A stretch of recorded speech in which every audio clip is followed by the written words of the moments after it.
उल्टे हुए लेख भी सीधे हो ही जाते हैं जब सतगुरु जी कृपा करते हैं, जब सतगुरु की मेहर हो जाती है।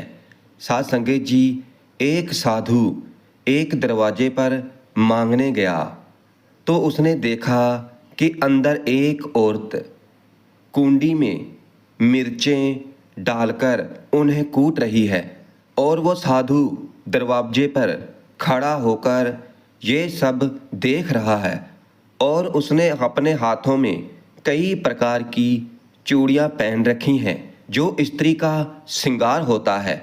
और जब वो मिर्चें कूटे तो उन चूड़ियों की छनकार उस औरत को इस तरह लग रही थी कि मैं बार बार मिर्चें कूट रही हूँ, कहीं ये मेरी चूड़ियाँ टूट ना जाएं, क्योंकि ये चूड़ियाँ उसने प्यार से ली थी जहाँ उसके पति ने लाकर दी है। उसने फिर क्या किया कि चूड़ियाँ ना टूट जाएं, मिर्चें कूटने में मुश्किल आ रही थी और वो साधु दरवाजे पर खड़ा सब कुछ देख रहा है। फिर उसने क्या किया कि अपने हाथों में से एक दो चूड़ियाँ उतार कर अलग रख दी और अब उसके हाथों में केवल दो चूड़ियाँ रह गई और वो फिर मिर्च कूट रही है और वो दो चूड़ियाँ भी आपस में टकरा रही हैं, छनक रही हैं और ये सब कुछ वो साधु देख रहा है। और फिर उसने क्या किया कि उन दो में से भी एक चूड़ी उतार कर अलग रख दी। सारी चूड़ियाँ उतारी उसने। मन में ये था कि ये मेरे सुहाग का श्रृंगार है, सभी कैसे उतार दूं। उसने सभी चूड़ियाँ नहीं उतारी, केवल एक चूड़ी हाथ में रह गई और अब वो मिर्च कूटती है तो वो एक चूड़ी नहीं छनक रही है क्योंकि वो एक रह गई है। तो उन हाथों से वो मिर्चें कूट रही है और साधु देख रहा है और उसको देखकर इसी बात से एक शिक्षा धारण कर ली। और जब उसने ऊंची अलख जगाई, आवाज़ लगाई तो उस औरत ने मिर्चें बीच में ही छोड़कर लाकर आटा डाला और कहती है कि बाबा जी, मेरे घर में सुख शांति बनी रहे, मुझे आशीर्वाद देकर जाएं। और फिर उस साधु ने एक ही बात कही, कहने लगा कि माई, मैं तुझे क्या आशीर्वाद दूं, क्योंकि मैं तो खुद तेरे पास से कुछ सीख कर जा रहा हूँ। और उसने कहा कि बाबा जी, मैंने तो कहा ही कुछ नहीं, मेरे से आपने क्या सीख लिया। साधु कहता है, बहन, मैं कब का देख रहा हूँ कि तेरे हाथ की चूड़ियाँ छनक रही थी और तूने एक एक कर दो दो करके वो उतार दी और हाथ में केवल एक ही चूड़ी रह गई। मिर्च कूटते हुए अब एक चूड़ी छनकी नहीं, सारा छनकार खत्म हो गई। और यही सीखने से मैंने सीख लिया कि जितना समा मनुष्य के अंदर द्वेष की भावना है तो उतना समा झगड़ा कलेश कल कलेश तो ये सब कुछ रहता है। और फिर जिस दिन सबको छोड़ कर के एक के साथ जुड़ जाता है तो उसी दिन उसके घर का खड़का कलेश खत्म हो जाता है। भाई, तेरे मन के अंदर ये द्वेष, ये दुविधा करके मन में दुविधा है और मन मलिन है, ये बुरी तरफ चलता है। और जिस दिन एक बार विश्वास टिक गया तो इस दिन जो वो एक अकाल पुरख परमात्मा पर विश्वास बनता है और फिर मन वहमों भरमों से दुखी नहीं होता और फिर तो ये परमात्मा के दिए हुए सुख में भी सुखी है और दुख में भी सुखी है। कहने लगा, मैंने तो तेरे से सीखा है, एक चूड़ी रह जाए तो खड़का खत्म हो जाता है और इसी तरह परमात्मा एक है और इसके साथ किसी की सूरत जुड़ जाए तो फिर उसके जीवन के सभी झमेले खत्म हो जाते हैं। तभी साहिब ने कहा है, एक को जप एको सालाहा, एक को जपा कर एक की सिफ्त सलाह किया कर, एक को जप एको सालाहा, एक सिमर एको मन आहा, एक कस के गुण गाओ, अनंत मन तन जाप, एक भगवंत, भाई मन करके तन करके एको एक सिमर, तो तेरे कल कलेश मुक जाएंगे। श्री गुरु नानक देव जी महाराज सुमेर पर्वत पर जाने से पहले उस जगह पर गए जिसे गोरखनाथ का इलाका मानते थे। वहाँ के लोग गोरखनाथ की मत के अनुसार चलते थे। रिद्धियों सिद्धियों और करामातों में लोगों को लगाया हुआ था। अगर कोई पूजा ना करे, दान ना दे, तो उन पर कोई चीज छोड़ देनी। उनको डरा धमकाकर पूजा करवा रहे थे। श्री गुरु नानक देव जी महाराज उस धरती पर गए। कुछ समय रहकर महाराज ने एक के साथ लोगों को जोड़ा और फिर धीरे धीरे मन में से डर समाप्त हो गए। गोरखनाथ की मत छोड़कर लोग गुरु नानक देव जी की मत के अनुसार जुड़ गए। और फिर जिस दिन गुरु नानक पातशाह की मत को मानने लग गए, तो उस दिन गोरखनाथ की मत लोगों को भूल गई। तो फिर साध संगत जी, वो टिला गोरखनाथ का फिर गोरखमता नहीं रहा। उसका इतिहास में नाम पड़ गया गुरु नानक मता, क्योंकि गोरखनाथ की मत खत्म कर दी और सिर्फ गुरु नानक पातशाह की मत लोग वहाँ पर मानने लग गए। जिसको गोरखनाथ की मत खत्म करके गुरु नानक पातशाह ने अपनी मत लोगों को दे दी, तो उस इलाके का नाम पड़ गया गुरु नानक मता। और आज भी वो स्थान है यूपी में, उत्तराखंड के बॉर्डर पर है। अब वो गोरखमता बदलकर गुरु नानक मता है। श्री गुरु नानक देव जी महाराज जब सुमेर पर्वत पर गए तो जोगी बड़े हैरान हुए। उन्होंने कहा कि गुरु नानक साहब महाराज आए हैं। तो जोगियों ने देखा कि वो बाबा आ गया है, जिसको इतनी छोटी उम्र में गोरख की मत को ख़त्म करके अपनी मत लोगों में भर दी कि अगर ये जोगी इतना पढ़ा लिखा करामाती हमारे पंथ में आ जाए तो फिर तो हमारा पंथ और भी उजाला हो जाएगा। चारों तरफ लोग जोग मत को मानने लग जाएंगे, पर नानक को कैसे अपनी मत में लाएं। और फिर सिद्ध जोगियों ने विचार किया कि हम कई लोगों को बात बताएं तो लोग कहेंगे कि भाई ये तो बड़ी उम्र के हैं, सियाने पने में तो वैसे ही व्यक्ति को अकल आ जाती है, और अगर गुरु नानक बात करेंगे तो ये जो काली दाढ़ी है 40 साल की उम्र है और इसकी बात सुनकर लोग प्रभावित होंगे और जोग मत बढ़ेगा। इसलिए किसी भी तरह गुरु नानक को अपनी मत में लगाया जाए। और फिर सिद्ध ने एक ही रास्ता निकाला कि करामातों से लोगों को झुका लिया जाता है, और इसी तरह करामात बरत कर गुरु नानक को भी अपनी मत में ले आते हैं। इसे करामात दिखाएं, क्योंकि ये गृहस्थी व्यक्ति है और गृहस्थी व्यक्ति सबसे पहले माया में भ्रमता है। गृहस्थी व्यक्ति का लालच माया होती है। गुरु नानक को अपनी माया दिखाते हैं, अपने आप हमारे हो जाएंगे। सिद्ध जोगियों ने फिर बैठकर विचार किया कि अलग बैठकर उन्हें मता पकाया।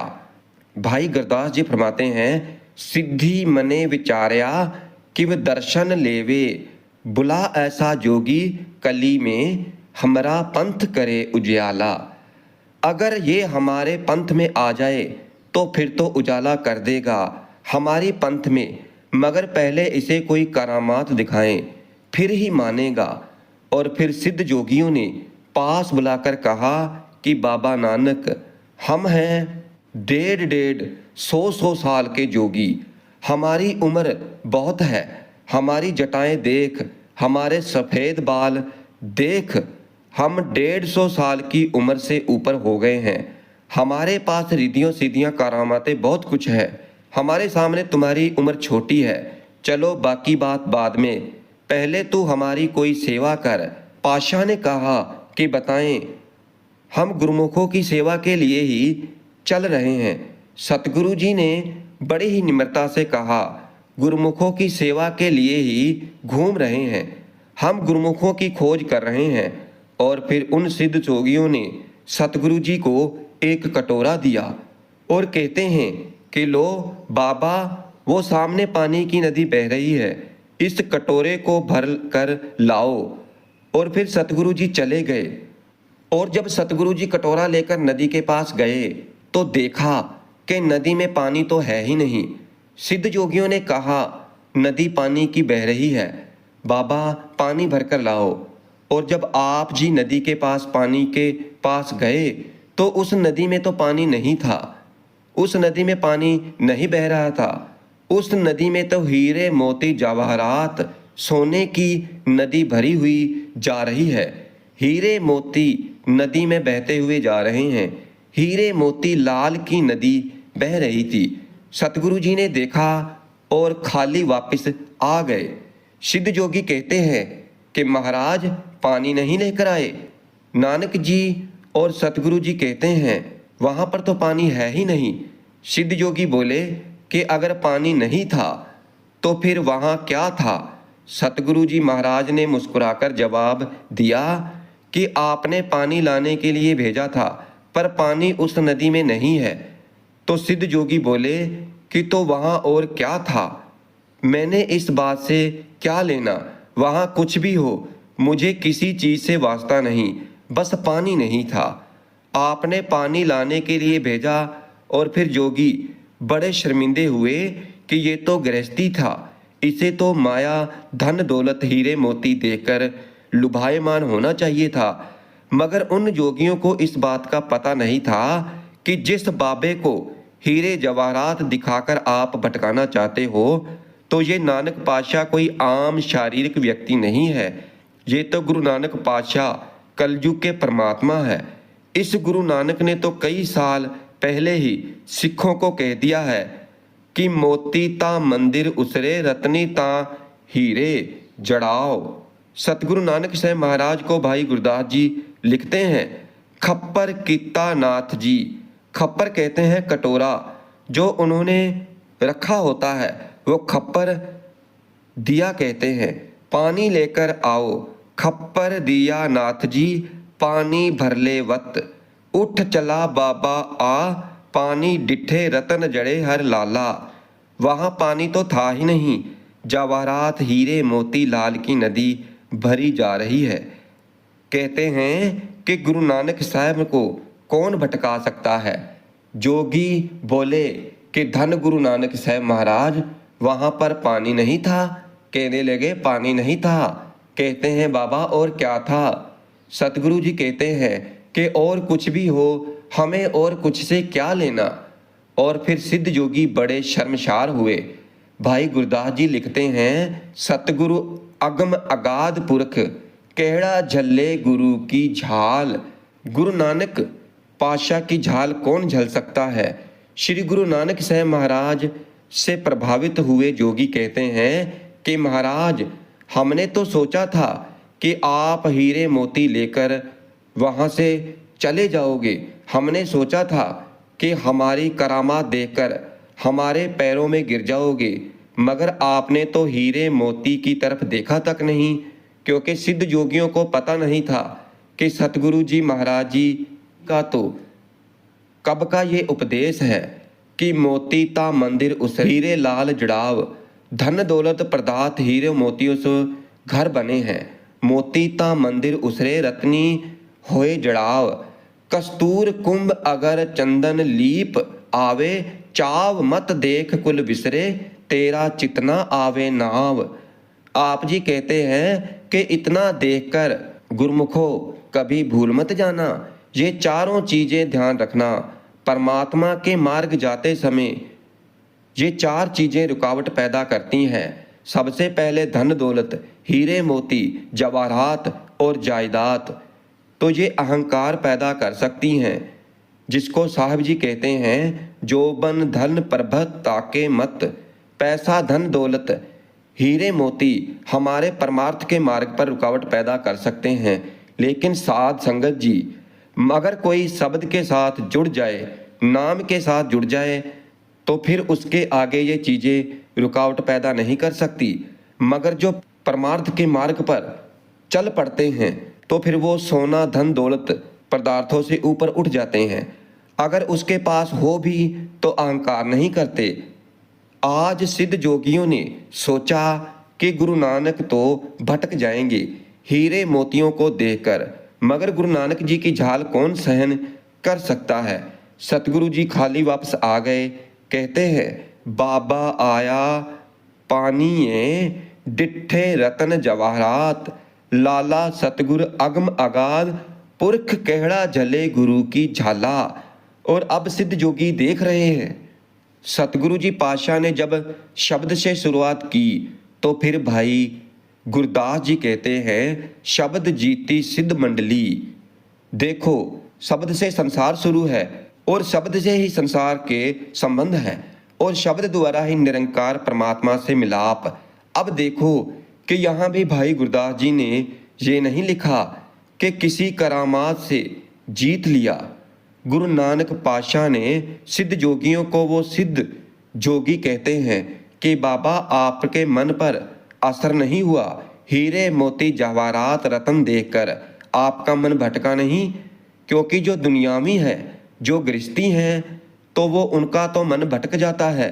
बाबा आपका मन भटका नहीं। आप जी ने कहा कि मैंने शब्द करके अपने मन को जीत लिया है। क्योंकि जिसने इस मन को जीत लिया तो फिर वो किसी चीज से हारता नहीं। आई पंथी जगल जमाती, मन जीते जग जीत। और फिर सिद्ध जोगियों ने अपनी हार मान ली। शब्द जीती सिद्ध मंडली कि तुस अपना पंथ निराला, कलयुग नानक सुखाला। सतगुरु पातशाह ने कलयुग के अंदर कहा है कि दुनिया के लोगों, परमात्मा के नाम ही सुखाला है। भाव की उस परमात्मा का नाम ही सुख देने वाला है। अगर चाहते हो कि इस संसार से बचें, इस माया से बचें और सुख मिले, फिर रोजाना नाम का जाप करें, नाम का सिमरन करें, परमात्मा की भजन बंदगी करें। क्योंकि इस कलयुग में केवल और केवल नाम ही, भजन बंदगी ही सच्चा सुख देने वाली है।